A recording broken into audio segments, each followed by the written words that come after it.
But वो आगे आ जाते हैं ना, वो 2023 में आ जाते हैं। मैं 2022 में इसलिए क्योंकि आप साथ थे ना, और उस वक्त जो हुआ, हुकूमत चली गई इमरान खान साहब की। इमरान खान साहब ने पहले ही शुरू कर दिया था, मीर जाफर, मीर सादिक, न्यूट्रल तो जानवर होता है, फिर एक आला ओहदेदार जो है सर्विंग, उनको डर्टी हैरी कहना शुरू कर दिया। आपकी पर्सनल फीलिंग क्या होती थी? मेरी पर्सनल थिंकिंग ये है कि किसी फौजी का इंसान को, एक सियासतदान को नाम ही नहीं लेना चाहिए। ठीक है, वो आज वो टीवी देखने की पोजीशन में होंगे, सुना है कि मुझे तो पता नहीं था, मैं तो चिल्ले पे था कि उनके पास टीवी की फैसिलिटीज़ भी होंगी। मैं समझता हूँ कि हमारी पाक फ़ौज के ऐसे अदारे हैं कि इनके नाम जो हैं वो न लिए जाएं। और यही वजह देखें कि क्योंकि वो कहते हैं कि 9 मई के वाक़े में भी गैर सियासी लोग मौजूद थे। उनका सबसे बड़ा क्लेम ये है, जो बातचीत बार लोग इल्ज़ाम लगाते हैं कि 9 मई में, मई था ना, 9 मई की तारीख में गैर सियासी लोगों ने भी बड़ा अहम रोल अदा किया। वो देखिए, वो तो DGISPR ने, उन्होंने बाकायदा तौर पर इस पे बताया कि कौन कौन लोग थे। वो तो नाम ले सकते हैं, मैं वैसे कह रहा हूँ कि वो तो अब ओपन सीक्रेट है ना, वो ढकी छुपी बात तो नहीं है। बट मैं मुझे ये बताएं कि ये जो सारा एक होता है ना माहौल बन रहा था, कुछ भी आपका ताल्लुक था ना, हुकूमत चली गई थी, आपके कुलीग्स थे जिनके साथ आप कैबिनेट भी रहे, ये जो माहौल बन रहा था, वो जो एक शहबाज गिल साहब ने एक बीपर दे दिया ARY के ऊपर, ये कौन लोग थे बेसिकली? शहबाज गिल, शीरी मजारी साहबा और हमाद साहब और जुल्फी बुखारी, और ये 4-5 लोग करीब थे। लेकिन मैं हर मीटिंग में, अब मैं नंबर बनाने के लिए नहीं काटना चाहता, मैं चिल्ला काट आया हूँ। मैं ईमानदारी से ये समझता हूँ कि इस मुल्क में, ये मुल्क अदारों के बगैर, किसी का नाम नहीं लेना चाहता, अदारों के बगैर ये मुल्क ना चल सकता है, ना इस मुल्क में इतनी सख्त रह गई है हालात और वाक़यात में, इस मुल्क की जो इकॉनमी डिज़ास्टर है, जो हालात हैं। सो हमें सियासतदान और अदारों को मिलकर चलना चाहिए, और जब सियासतदान की लड़ाई होती है अदारे से, हमेशा अदारे जीतता है। नहीं, वो बात आपकी वो तारीखी तौर पर भी है ना शेख साहब, लेकिन ये जिस तरह आपने कुछ लोगों के नाम लिए, मैं तो सिर्फ उस वाक़े की बात करूँ, वो शहबाज गिल साहब ने वो बीपर दिया था, इसलिए मुझे भी याद है उस बात का। और मैं बहसीत एक पाकिस्तानी खुद भी कई दफ़ा कहता रहा कि पता नहीं उनको इस आग में किसने झोंका। बट सवाल ये है कि ये माहौल आपको कब बनते हुए नज़र आया तहरीके इंसाफ के अंदर? मुझे पता है आप उनका हिस्सा नहीं थे, बट नज़र तो आ रहा था ना। देखिए, मैं अमली तौर पर अगर आज ये बात कहूँगा ना, तो ये अच्छा नहीं लगेगा, लोग समझेंगे शायद मैं कोई या डर गया हूँ या कोई ऐसा मसला है, या नहीं। आप अपने दिल की बात सुनें, सच बोलें। मैं अपनी दिल की बात आपको कहना चाहता हूँ कि हमारी जो, अगर जो सुन भी रहे हैं उनके लिए भी कहना चाहता हूँ कि हमारी जो लड़ाई जो है इनसे बनती नहीं थी, एस्टैब्लिशमेंट्स, और मैं कहता भी रहा। तो आगे से क्या जवाब मिलता था जब आप कहते थे कि यार ये ना करें? कहते ऐसे कहते होंगे ना? ऐसे ही कहते थे। मैंने किसी ने मुझसे रब्ता किया कि शेख रशीद तू भी इस बात में क्यों नहीं पड़ता। मैंने खान साहब से इजाज़त मांगी, मैंने कहा जी जहाँ ये वो 3 बंदे जो मुज़ाकराती टीम थी, तीनों ने अपनी पार्टियाँ बना ली हैं। जो खान साहब, परवेज़ खटक साहब थे और दूसरे लोग थे, उन सब ने अपनी पार्टियाँ बना ली हैं।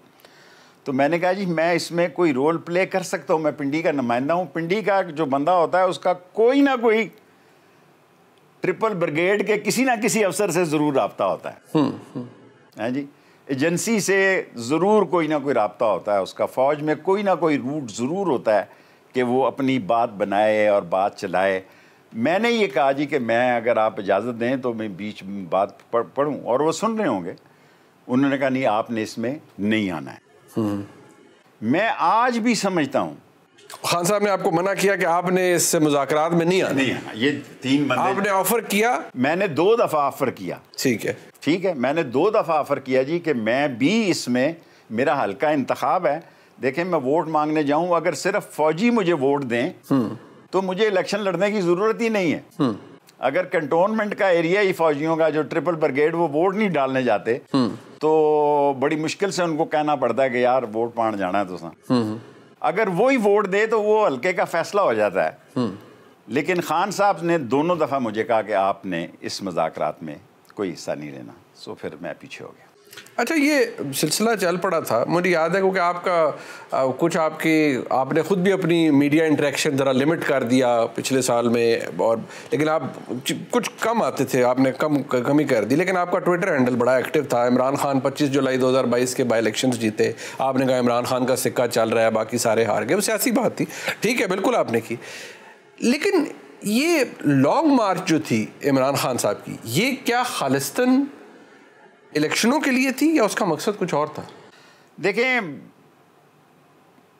जो लोग अब बातें करते हैं वो तो डिफरेंट बातें करते हैं। देखिए ना जी, लोगों ने तो इस बात को काफ़ी आगे पहुंचाया है, लेकिन बेसिकली मैं बड़ी माजरत के साथ ये बात कहना चाहूँगा कि इसके मकासद जो हैं वो काफ़ी ज़्यादा मकासद थे कि लोगों के साथ राब्ते के अलावा भी कई बातें थी जो कि अब शेयर करनी अच्छी भी नहीं है।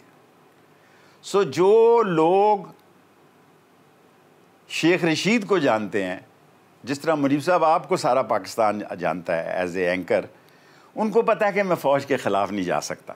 जिस दिन मुझे पहली सज़ा हुई, याह्या खान ने कोर्ट मार्शल किया और 20 करोड़ की सज़ा, आप उस वक्त शायद पैदा नहीं, मैं नहीं पैदा हुई, तो मुझे एयर मार्शल नूर खान ने बच्चा समझ के मेरे 20 करोड़ माफ़ कर दिए, और 1 साल मैंने हरीपुर में एज ए टीचर गुजारी, और शफकात साहब को मैं, लेफ्टिनेंट जनरल शफकात साहब को मैं एज ए कैदी पढ़ाया करता था, कैदी टीचर था मैं उस वक्त, उनको पढ़ाया करता था। और मैं दयानतदारी से ये समझता हूँ कि हमारे मसले इतने उलझ गए हैं कि इनको सुलझाना चाहिए। एक ब्रेक शामिल करते हैं ये प्रोग्राम में। शेख रशीद अहमद साहब हमारे साथ हैं, हमारे साथ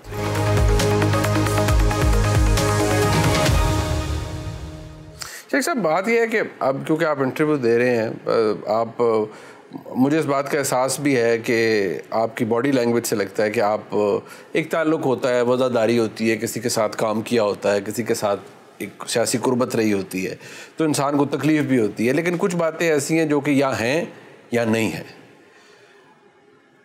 इमरान खान साहब को के बारे में ये उनके जो मकासद थे दो उस लॉन्ग मार्च के, उन्हें क्यों ये शौक़ चढ़ा कि वो जनरल आसिम मुनीर साहब को बहसीत आर्मी चीफ बनने से रोक? ये क्वेश्चन आपने किया है। मैं समझता हूँ कि आसिम मुनीर को छेड़ना ही हमारी गलती थी।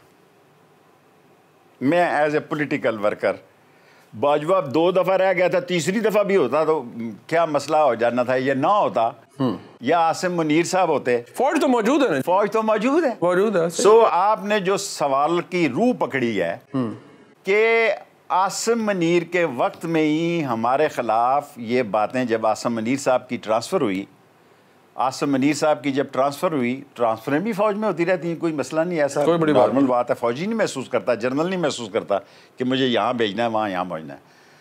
लेकिन जब वो हुई, उसी वक्त से ये बात चलनी शुरू होगी, क्योंकि आजकल तो कंप्यूटर में सारों के रैंक लिखे होते हैं कि ये 6वें नंबर पे है, ये 5वें, जिस तरह जजेस के लिखे होते हैं, और जितने टॉप पे होते हैं वो सारे एलिजिबल होते हैं। हाँ, तो वो एलिजिबल भी थे और टॉप पर भी थे। सो लोगों ने उस दिन से बातें बनानी शुरू कर दी। सो मैं आपके इस सवाल का मुख्तसर तरीन जवाब ये दूंगा कि हमारी गलती यहीं से शुरू हुई, जो हमने आसिम मुनीर का आपकी खाम खा ऐसी बैल मुझे मार वाली। इमरान खान साहब ने कहा कि मैं उनके साथ काम नहीं कर सका जब वो DGISI थे। वो बात अब ओपन सीक्रेट है। उन्होंने बहसीत DGISI अपने प्राइम मिनिस्टर को बताया कि जी ये सारा कुछ हो रहा है पंजाब में, और इसमें मामला कि आपके मामला अहले खाना तक भी जाता है। ये इस बात को इमरान खान साहब ने डिनाई नहीं किया। इस बात को मैं बहसीत साफ़ी 1000 जगह कर चुका हूँ, इसका कोई डिनाइल नहीं है। चले, ट्रांसफ़र भी आपने कहा नॉर्मल बात है, लेकिन कोई इस हद तक चला जाए कि जी मैं प्राइम मिनिस्टर भी नहीं हूँ, लेकिन मैंने एक पूरा एक साजिश का हिस्सा बनना है, या मैंने एक पूरी कोशिश करनी है कि इस शख्स को मैंने आर्मी चीफ नहीं बनने देना। ये शेख साहब, आपने बड़ी साजिशें देखी होंगी, आपने हुकूमतें बनते बिगड़ते देखी होंगी। मैं बाज़ का गेट नंबर 4 के बाहर खड़ा होता था जिस वक्त अभी को पता ही नहीं लग रहा था कि नया आर्मी चीफ कौन आ रहा है। सो बाज़ का मैं मुजीबुर रहमान शामी साहब के साथ जब ज़ियाउल हक का फैसला हो रहा था तो नाम ही नहीं पता लग रहे थे क्या हो रहे थे। मैं ये समझता हूँ कि हमें सियासतदानों को ये इस काम से बाहर निकल आना चाहिए। ये फ़ौज का मसला है, फ़ौज को करने देना चाहिए। कौन सीनियर है, कौन सीनियर नहीं है, क्या मसला है, क्या मसला नहीं है, और उन्हीं का दर्द सर रहना चाहिए। हमें इससे दूर रहना चाहिए, हमें इससे दूर रहना चाहिए। आप यकीन जाने कि मैं इलेक्शन के दिनों में एक हलका जिससे मैं लड़ नहीं सका पहले, वो सारा मेरा आर्मी का ही हलका था। उन्होंने मुझे कहा कि शेख साहब हमारा फ़ैसला एक होता है।